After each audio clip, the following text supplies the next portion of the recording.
Executive Director of the American Bar Association's Central European and Eurasian Law Institute. And if you don't know anything about that, that was right at the fall of the Soviet Union, and the ABA took it on upon themselves to basically write constitutions and train democratic leaders for a new generation of free and independent countries. That led to the later creation of the American Bar Association's Rule of Law Initiative, and it's a whole area that the ABA has now gotten into because of the success of Mark. Now, Mark is currently the executive director of the International Bar Association, and he's had, I can't believe this, he's had this position since 2000. That's 21 years. The reason I say I can't believe it is because I remember a conversation once where the two of us were talking about every 10 years you should sort of reinvent yourself and find something new. But he does reinvent himself more than every 10 years.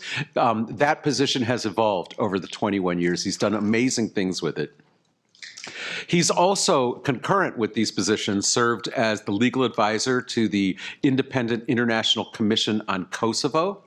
And that's the commission that in part looked at the legality of the 1999 NATO intervention. And it famously said, and I think Mark probably drafted this, that it was unlawful but legitimate. And that created an entire area of law that is now called the responsibility to protect doctrine that all came from Mark's work. He's also been involved with the trial of Saddam Hussein, and he brought Michael Newton and I into that effort, and that changed my life. He, through the International Bar Association and the UK government, decided to help the Iraqis have the trial of the century. And as you know from Michael Newton and my book, Enemy of the State, it was a messy trial, but it would have been an utter disaster if it wasn't for the efforts of Mark Ellis. And the fact, as Mike Newton said, that the judges said, do you think someday they will be citing our work like they do Nuremberg? That really shows that it was an honest effort. And there's some really good that came out of that as well. Mark also created the International Legal Assistance Consortium. And again, he invited many of us of the panelists to help him in this effort. I remember way back at a conference, I think it was in the Art Early House in Maryland, where we were dreaming up what the statute of this and the framework would be and the board would be. And I served along with him on the board in its early years. And it has just done tremendous work over the years. He's also created the South African Litigation Center, and he came here a couple of years ago and gave this wonderful speech where he unveiled the Eyewitness to Atrocities App. And this thing is the coolest thing ever. We all were sitting there with our mouths open when we watched it.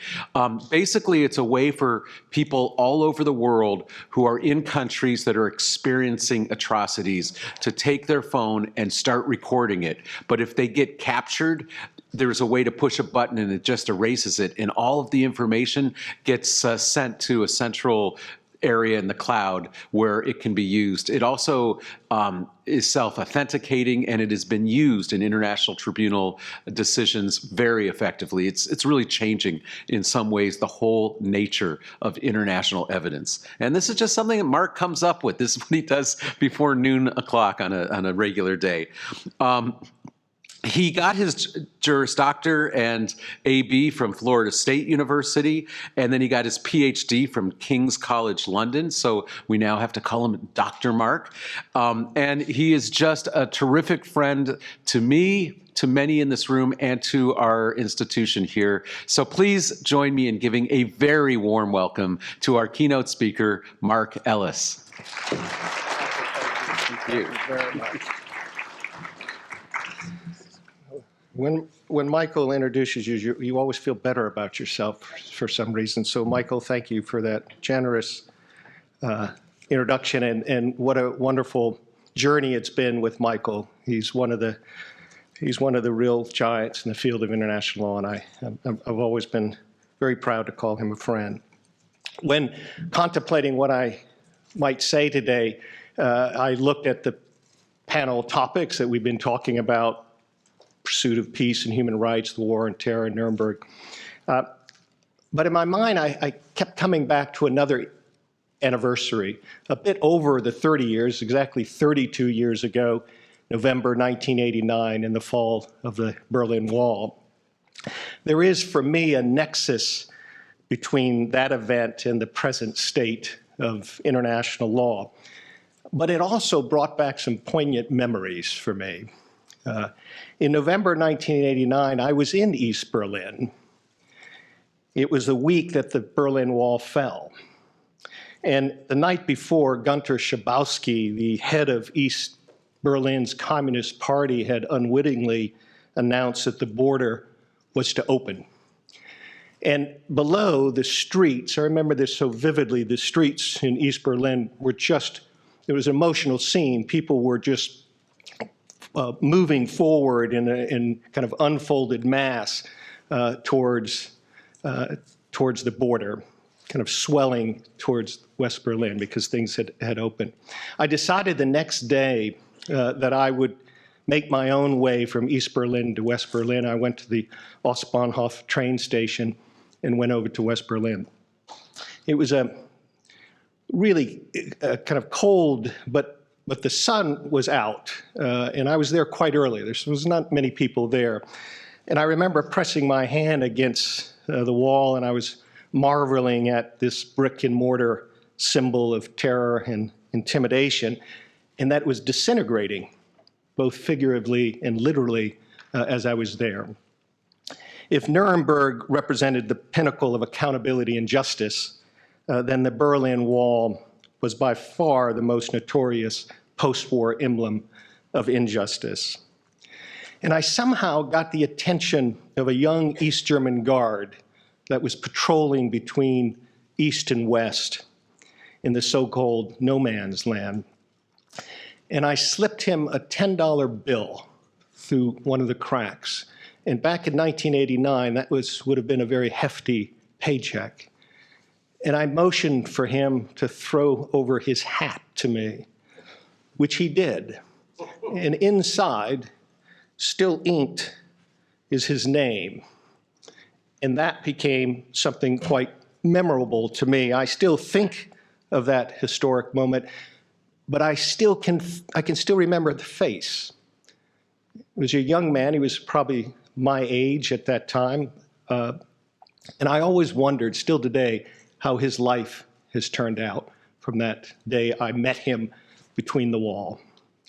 So much was about to change. A door of freedom had opened, and we were on a cusp of a transformation that would soon engulf all of Eastern Europe. It also signified the end of the Cold War and the beginning of a new kind of peace. In the words of Paul Krugman, it was one of history's miracles. But the fall of the Berlin Wall also signaled a resurrection of some of the Nuremberg principles and their focus on accountability. Before the fall of the wall, East German citizens wishing to leave faced the so-called Schießbefehl, the shooting order. This encompassed various formal and informal orders and regulations mandating that soldiers at the border shoot those daring to flee. Many of us may not be aware, but a year after the dissolution of East Germany, the first so-called trials of the wall shooters started. The series had 112 trials, brought 246 defendants before various German courts, and the trials lasted to 2004. And among the accused were not only border guards, but also members of the Politburo, as well as the military and political leadership, including Erich Honecker, the head of state, and Erich Mielke, the head of the notorious Stasi. Berlin and Nuremberg, two German cities that mark a titanic ideological shift in world affairs. Having emerged from a history of repression twice, Germany would craft new legal and constitutional arrangements where the international legal order was reimagined to include accountability and punishment of governments and individuals who flagrantly violated the the sanctity of human rights. Nuremberg, previously the rallying ground of the Nazis' most infamous propaganda event, the annual Reichsparteitag, would represent a shift whereby protecting the sovereignty of the state became secondary to protecting the human rights afforded to individuals. States would, in principle, be held accountable for violating the rights even of their own citizens. And as we all know, World War II ushered in a number of accountability mechanisms. We've spoken many about that for the last day. And these mechanisms were to ensure that there would be no impunity for gross violations of human rights and mass atrocities. And when the Berlin Wall fell, a covenant among nations was renewed to uphold universal standards of justice to ensure that international crimes would not go unpunished. In the post-1989 era, we witnessed, in the words of Anthony Lloyd, the beginning of a golden age of international justice. Of course, atrocities occurred, at times at a staggering rate, but in a unique international collaboration, mechanisms to support accountability proliferated. But the golden age of international justice is facing significant challenges. Notwithstanding some remarkable initiatives, such as those being led by Layla Sadat, Jennifer as well, I'm concerned that an apathy towards justice and accountability may be taking hold, that the commitment to end impunity and enhance accountability is waning. I'm worried about the effectiveness of the ICC. I think it's in a perilous state. I worry about the uncertainty of universal jurisdiction, when today many countries have constructed barriers that have dramatically weakened that principle. I worry about the potential dismantling of the responsibility to protect. And I worry about countries, particularly the United States, that fail to bring to justice their own citizens who commit atrocities. It is unconscionable that there has been no accountability for the policies adopted by the United States in the so-called war on terror. And I worry about the rise of nationalism across the globe, characterized by an us versus them mentality. This sinister and toxic ideology is draped in xenophobia, venomous intolerance, and a weaponized hatred of others. It has led to an expanded network of physical barriers across Europe, a continent that now is surrounded and divided by more concrete and barbed wire walls than at the height of the Cold War. Nationalism also leads to the dismissal of truth and facts. This in turn weakens the concepts of accountability and justice.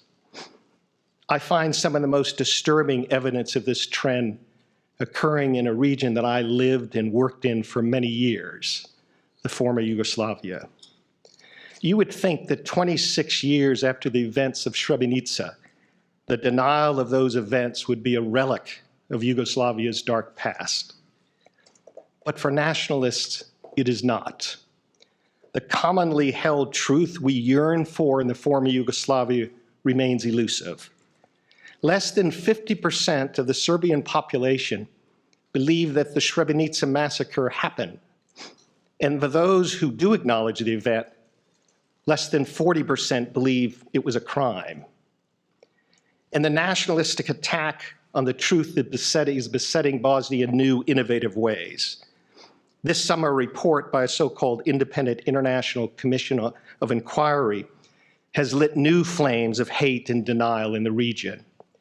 The report disregards the ruling of the ICTY as politically motivated and illegitimate. The report also criticizes other tribunals, including Nuremberg. Other instances of state denials of genocide and atrocities prevail. We all know that. The values and ideas that have been the foundation of international order since Nuremberg and were celebrated and reinforced with the fall of the Berlin Wall are in jeopardy. I do not have all the answers of this troublesome trend, but I do believe, and I've always believed, that civic education generally, offers one important remedy. There is an agonizing decline in citizens' knowledge and appreciation of the sanctity of human rights. Civic education, though, can counter that decline in the ideologies that denigrate human rights. There is a clear correlation, an inverse one, between civic education and support for nationalistic parties and movements. A higher level of awareness and education ensures a more liberal, multicultural worldview. It would be a mistake to dismiss the current rise of nationalism as short-term or benign. It is not. Law can be a weapon of domination and oppression, or an instrument of social cohesion. I remember a history class during my freshman year at university. In The Open Society and Its Enemies, published in 1945, the philosopher Karl Popper warned of totalitarian ideology in the post-World War II period. The problems he wrote about are now manifest, but a structured and innovative campaign aimed at demonstrating why international justice should be upheld can help change that. Here again, I look to Michael.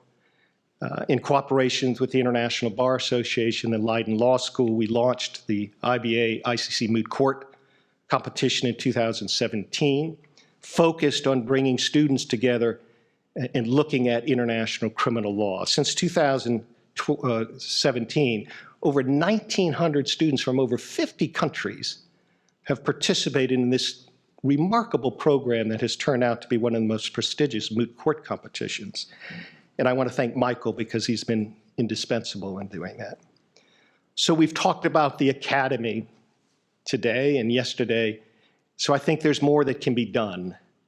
I think a new educational initiative that involves US, European, and other international law schools with an interest in promoting the awareness of international justice among students can join in a new educational initiative.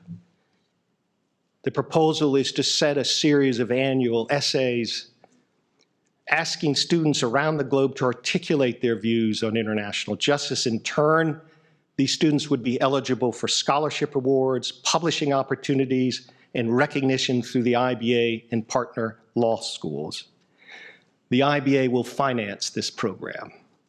2 weeks ago, I presented the proposal to LexisNexis, which has enthusiastically embraced it as a sponsor. The proposed initiative would support the focus of the United Nations program on international law and education and combating impunity.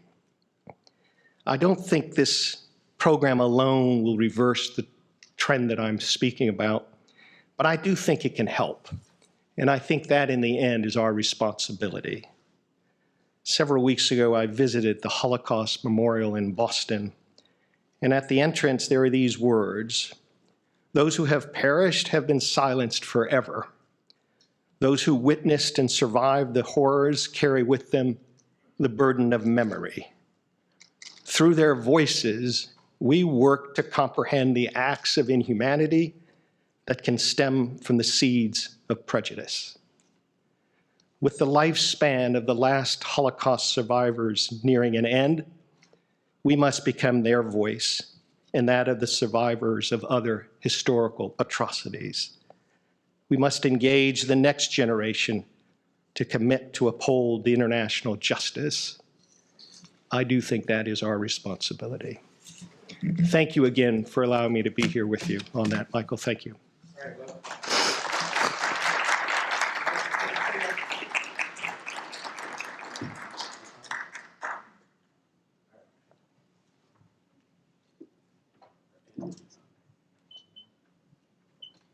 We'll just come up here. All right, Mark, don't go away because true to your word, you kept that very short, which gives us 15 minutes for Q&A, and that's what a lot of people are here for.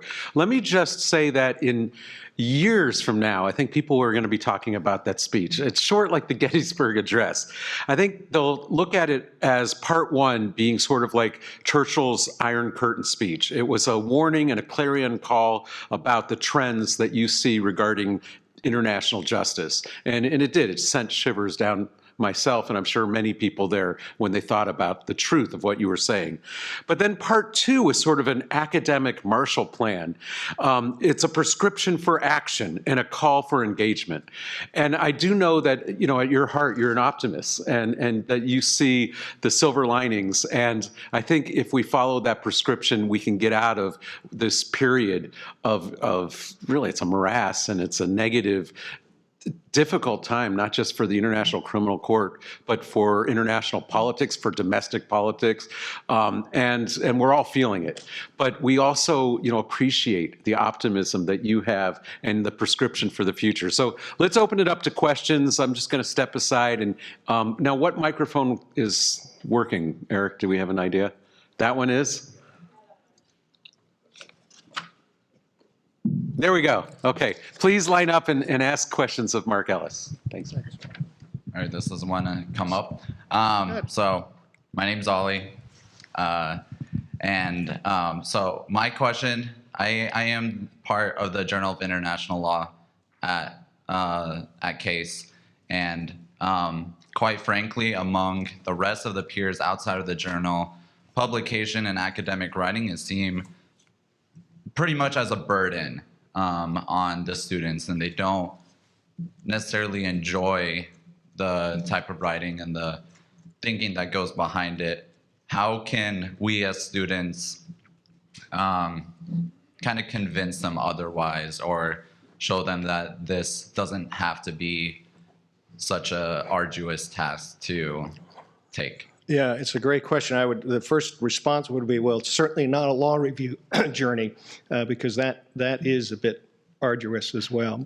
The idea I have is creating a fairly innovative but straightforward program where we bring together law schools who would be interested in supporting this through the IBA, and really setting out a series of questions that would allow students anywhere internationally through our network, through the law schools network, to respond to, and not in a way that I think would be required to move forward in a law journal journey, but one that also, as I mentioned, does have real benefit, does have these scholarships, does have these rights for publication, but not law journal publications, smaller ones, and ways to interact through lawyers and through the International Bar Association. So I think there's a real hunger for that, and it came out of the experience that we've had with the ICC Moot, because the requirements of those 1,900 students, they have to dig deep, and they have to really engage in a long-term process of writing and arguing. So this simplifies things. It's just something quite different, but something I think complements those that want to get into a much more extensive journey, either through an ICC type Moot or through a journal. So, yeah. And I didn't want to be, I realized that when Michael was talking, I guess that was a bit pessimistic, but I do. I think certainly the last, certainly the last 5 years, 6 years, certainly probably even the decade, there's some I think clouds that have emerged that I think we need to be aware of, and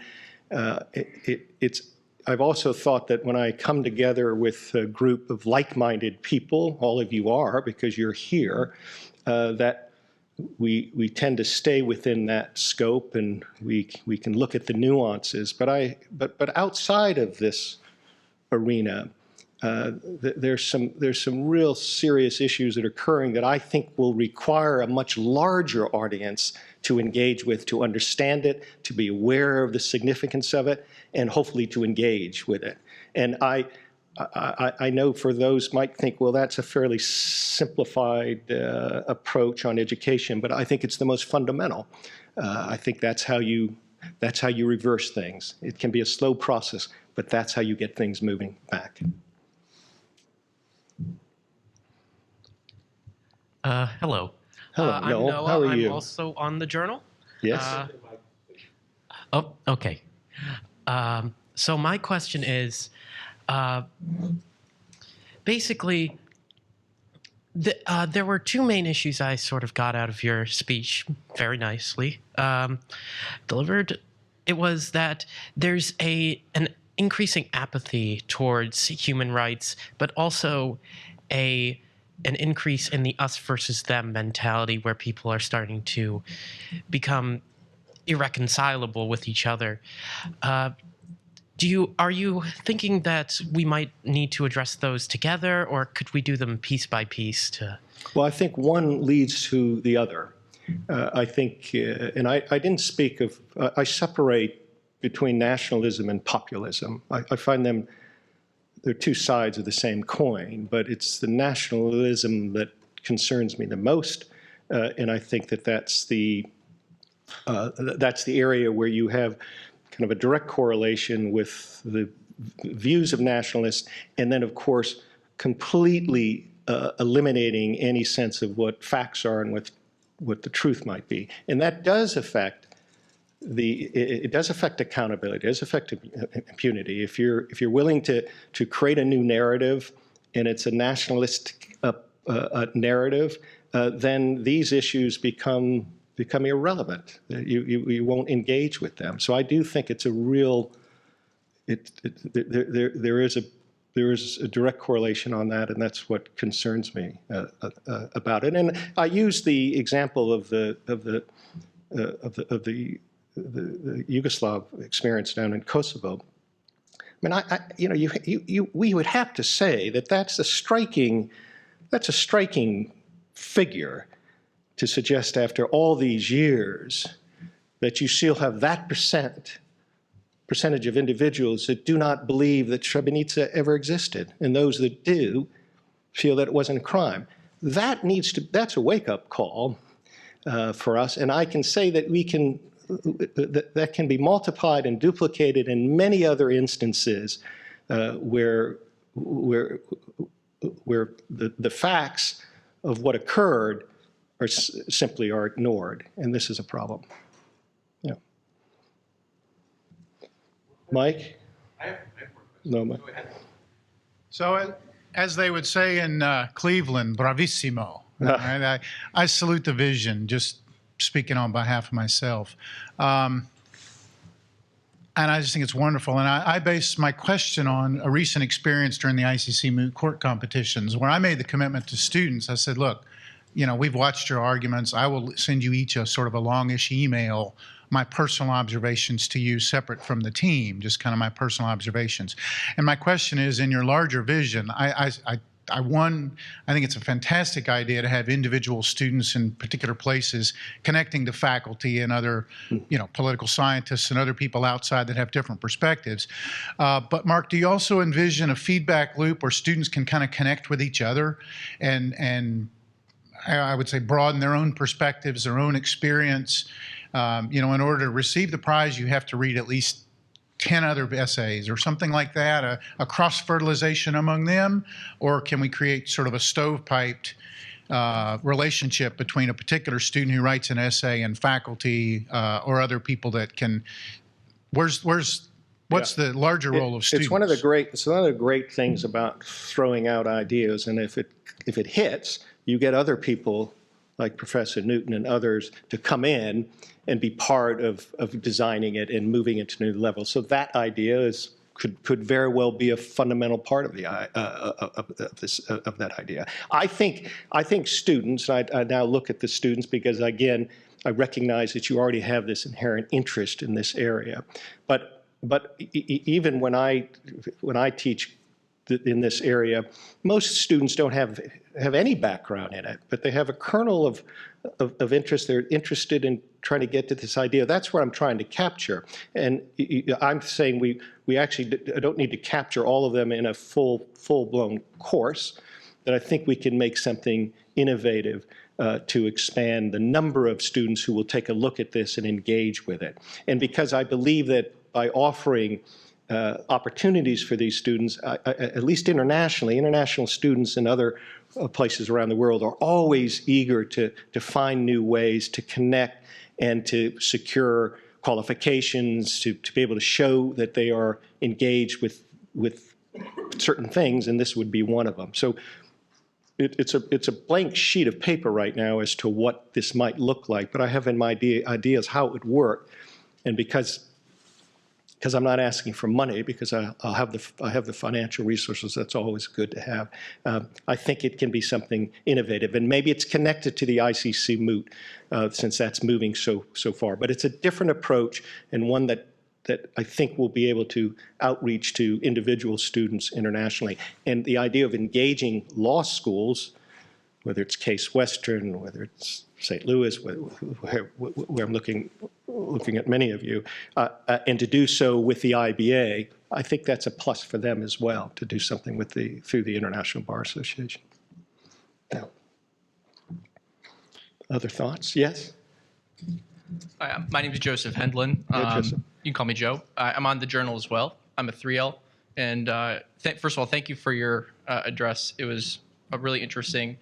I wanted to ask, maybe just a preface, the Nuremberg trials is particularly meaningful to me as a descendant of Holocaust survivors. And I remember stories from my family where my grandfather, who escaped Hungary, carried basically the one piece of his family from Europe over to the States, which was a small diamond earring from his mother, and he kept it in his mouth throughout the camps and put it on my grandmother's engagement ring. So these issues definitely strike close to home. In terms of what you said about apathy and kind of the issue of a growing maybe distrust of the international system to reconcile certain serious issues on the world stage, I was curious about what your thoughts are in terms of issues like the essential, human genocide going on in China, 1 million plus Uyghur Chinese camps, and the sponsorship of I can't even describe it, what's going on in North Korea. It seems as someone who has basically a slave labor made iPhone in my pocket, and most of my products are made in China. It seems like this is a topic that often gets kind of neglected or tossed up in the panoply of, a broad array of international issues, and it's just one of many serious problems. To me, it seems like one of the highlights of our age in terms of, a crisis where 1 million plus people are in concentration camps, and there's basically, Hong Kong has been taken over by the government. So it just seems like there might be a growing distrust, and maybe deservedly so, in the face of such crimes, going unpunished. And maybe that's not a problem for certain international bodies. Maybe there needs to be a call to action by certain state actors or certain strategic moves and positioning of militaries. I'm not saying there should be war or anything, but what are your thoughts on how the element of distrust connects with all that's going on right now between China's it's a big question, but a great question. And the fact that you are able to bring to a conversation something so personal of your own family's experience is something that is not only extraordinary, but moving for anybody that's going to hear that story. And I think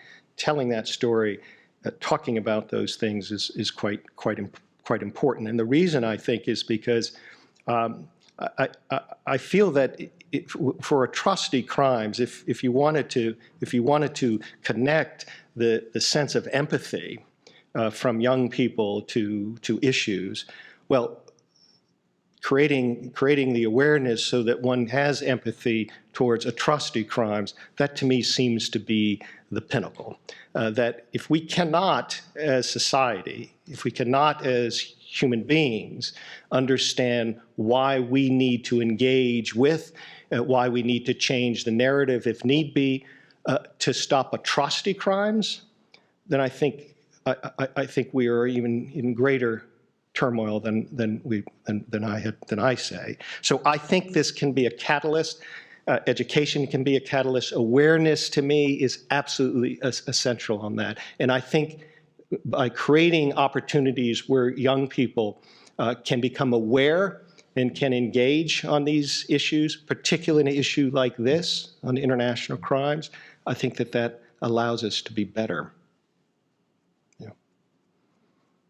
I'm going to take the dean's prerogative and ask the last question, but we could probably go on all day because this is fantastic. So I'm going to ask you something, Mark, that we've never discussed before. It's sort of a out-of-the-box idea, so we'll see where your great mind takes it. But the background is, when you said that there's this denial that Srebrenica ever occurred, that despite the trials and all the television and everything, they just don't believe it. It reminded me that the same thing happened at Nuremberg. There were opinion polls taken by the Allies of West Germany from 1946 to 1958, and they kept asking two questions every year, and they tracked it. And they said, question one, did you think that the Nazis who were tried at Nuremberg were guilty? And number two, did you think that they got a fair trial? And the percentages of Germans who thought they were guilty was about 5%. 95% said they were not guilty, despite all of the trial information that was out there, the radios, the newspaper accounts. And most of the Germans also thought that the trial was unfair, the two tracked. Now, years later, the German opinion of Nuremberg is completely different. They do think those people were guilty, and they do think those trials were at least relatively fair. And there's some other opinion polls that are really interesting. They ask Germans, what do you know about Nuremberg? And it turns out they know some things that aren't quite true, but they track very closely to some big movies and TV series about Nuremberg. So it shows sort of that what people really learn over time is often what's coming out of Hollywood, or the version of Hollywood around the world. Jessica Wolfendale, who's on the next panel, she writes about the expressivist function of these international trials. And it makes me think that in the short run, international trials don't really change opinions. In fact, they probably harden opinions. Those who were in favor of the Serb takeover of Srebrenica probably still feel the way they did, and the victims, they're still angry, and there's no reconciliation, and there's really not a lot of education going on because of the trial. But somehow, over a long period of time, something changes. You know, justice takes a long time to work. And I'm wondering, and this is the part that's out of the box, I'm wondering what the role of television and movies, documentaries, things other than just producing a trial record are important. And you think along these lines, you have that kind of mind. So I'm just curious what you make of that. Well, I think you're absolutely right in the sense of the importance of legal decisions, documentation about the trials, and I now think of the ICTY cases is exceedingly important. Eventually, I think that begins to move the needle. Does the IC cases move the needle right now? Has it moved the needle? Not much. It just hasn't. So looking at different ways of doing it is absolutely. I do think in the long run, what the ICT has accomplished will resonate in another probably maybe 2 generations. But for the time being, to try to counter this, again, this nationalistic sense that exists again in parts of former Yugoslavia and other parts, there has to be new innovative ways like that, and that could still be one of them. I do remember, and some of you may have met this woman, Michael, you may have, a woman in Serbia, in Belgrade, Natasha Kondic. And I think I met her in my very early days in Yugoslavia. And this was a woman, a Serb, Serbian woman living in Belgrade that was pushing back against this narrative that Serbs were innocent, that the genocide that had occurred was not didn't occur, Srebrenica didn't occur. This one woman probably did more in moving that needle, even though, again, it has a long way to go, than anyone I've ever met.